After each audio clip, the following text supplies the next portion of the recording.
It's just beautiful, isn't it? It's mesmerizing.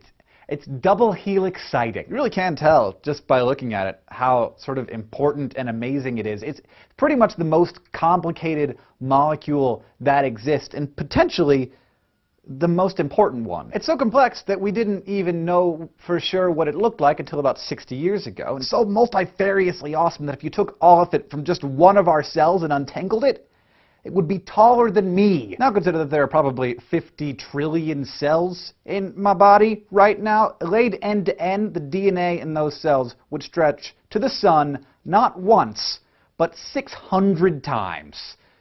Mind blown yet? Hey, you want to make one?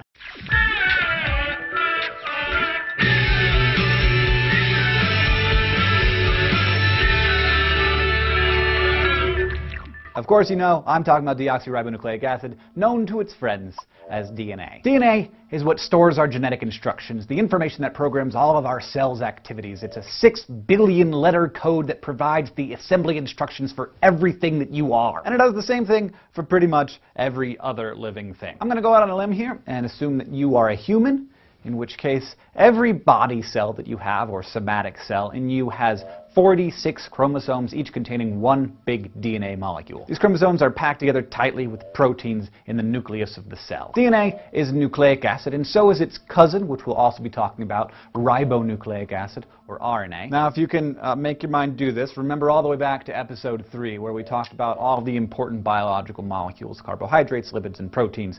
That ring a bell? Well, nucleic acids are the fourth major group of biological molecules, and for my money, they have the most complicated job of all. Structurally, they're polymers, which means that each one is made up of many small repeating molecular units. In DNA, these small units are called nucleotides. Link them together and you have yourself a polynucleotide. Now, before we actually put these tiny parts together to build a DNA molecule like some microscopic piece of IKEA furniture, let's first take a look at what makes up each nucleotide. We're going to need 3 things. 1, a 5-carbon sugar molecule, 2, a phosphate group, and 3, one of 4 nitrogen bases. DNA gets the first part of its name from our first ingredient, the sugar molecule, which is called deoxyribose. But all the really significant stuff, the genetic coding that makes you you, is found among the 4 nitrogenous bases: adenine, thymine, cytosine, and guanine. It's important to note that in living organisms, DNA doesn't exist as a single polynucleotide molecule, but rather a pair of molecules that are held tightly together. They're like an intertwined microscopic double spiral staircase, basically just a ladder, but twisted,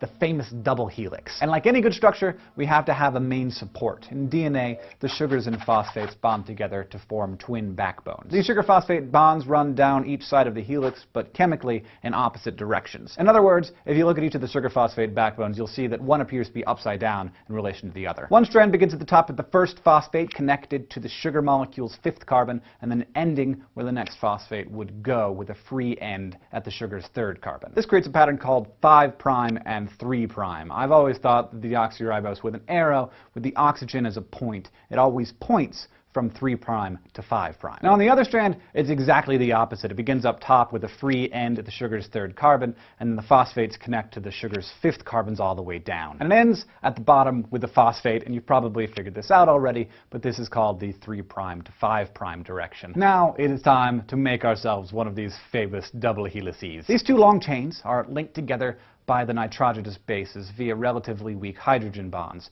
But they can't be just any pair of nitrogenous bases. Thankfully, when it comes to figuring out what part goes where, all you have to do is remember that if one nucleotide has an adenine base, only thymine can be its counterpart. Likewise, guanine can only bond with cytosine. These bonded nitrogenous bases are called base pairs. The GC pairing has 3 hydrogen bonds, making it slightly stronger than the AT base pair, which only has 2. It's the order of these 4 nucleobases, or the base sequence, that allows your DNA to create you. So AGGTCCATG means something completely different as a base sequence than, say, TTCAGTCG. Human chromosome 1, the largest of all of our chromosomes, contains a single molecule of DNA with 247 million base pairs. If you printed all of the letters of chromosome 1 into a book, it would be about 200,000 pages long. And each of your somatic cells has 46 DNA molecules tightly packed into its nucleus. That's 1 for each of your chromosomes. Put all 46 molecules together and we're talking about roughly 6 billion base pairs in every cell. This is the longest book that I've ever read. It's about 1,000 pages long. If we were to fill it with our DNA sequence, we'd need about 10,000 of them to fit our entire genome. Pop quiz. Let's test your skills using a very short strand of DNA. I'll give you one base sequence, you give me the base sequence that appears on the other strand. Okay, here goes. So we got a 5' AGG-T-CCG to 3', and time's up. The answer is 3' TCC-AGGC 5'. See how that works? It's not super complicated. Since each nitrogenous base only has one counterpart, you can use one base sequence to predict what its matching sequence is going to look like. So, could I make the same base sequence with a strand of that other nucleic acid, RNA? No, you could not. RNA is certainly similar to its cousin DNA. It has a sugar phosphate backbone with nucleotide bases attached to it, but there are 3 major differences. 1, RNA is a single-stranded molecule, no double helix here. 2, the sugar in RNA is ribose, which has one more oxygen atom than deoxyribose,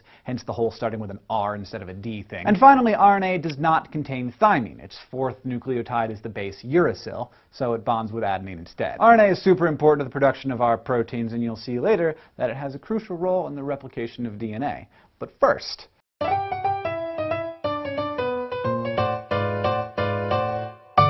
biographies! Yes, plural this week, because when you start talking about something as multitudinously awesome and elegant as DNA, you have to wonder just who figured all this stuff out and how big was their brain? Well, unsurprisingly, it actually took a lot of different brains in a lot of different countries and nearly 100 years of thinking to do it. The names you usually hear when someone asks who discovered DNA are James Watson and Francis Crick, but that's bunk. They did not discover DNA, nor did they discover that DNA contained genetic information. DNA itself was discovered in 1869 by a Swiss biologist named Friedrich Miescher. His deal was studying white blood cells, and he got those white blood cells in the most horrible way you could possibly imagine, from collecting used bandages from a nearby hospital.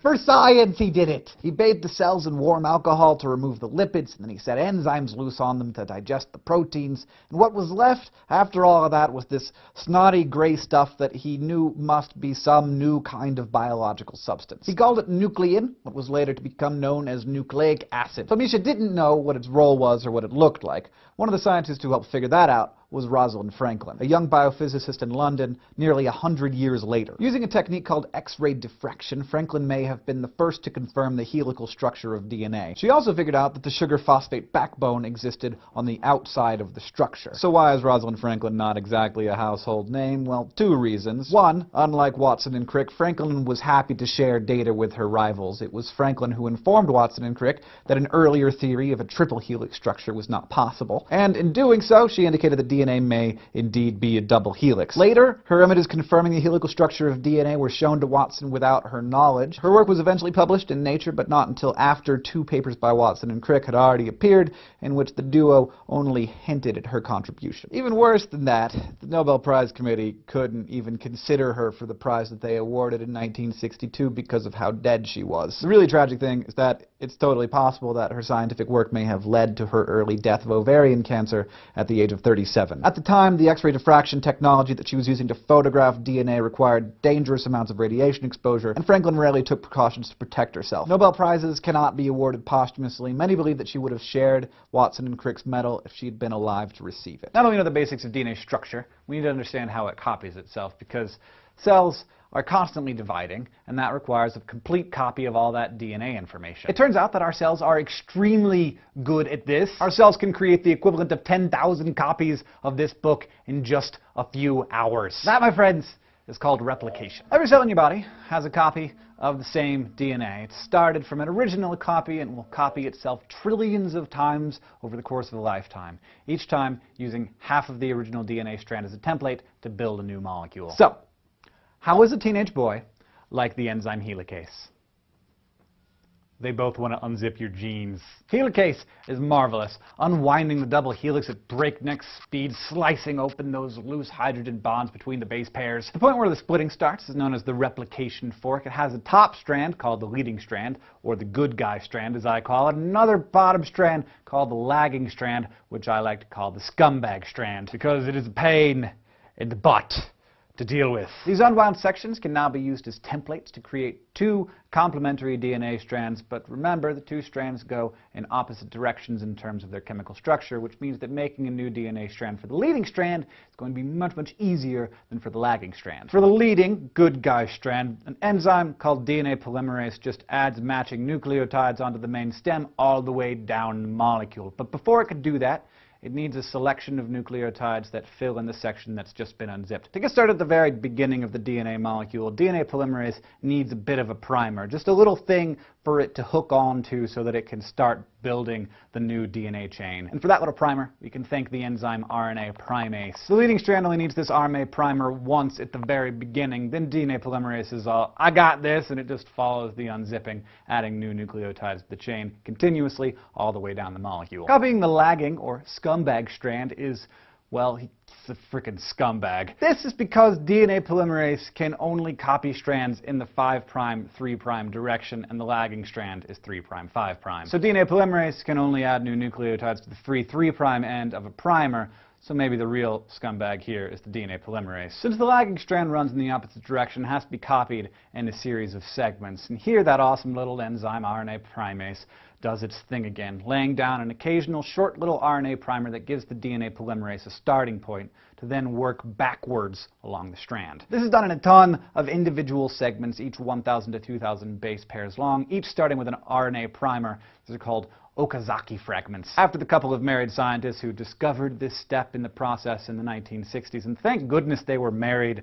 so that we could just call them Okazaki fragments instead of Okazaki-someone's-someone fragments. These allow the strands to be synthesized in short bursts, and then another kind of DNA polymerase has to go back over and replace all of those RNA primers, and then the little fragments gets joined up by a final enzyme called DNA ligase. And that is why I say that the lagging strand is such a scumbag. DNA replication gets it wrong about 1 in every 10 billion nucleotides.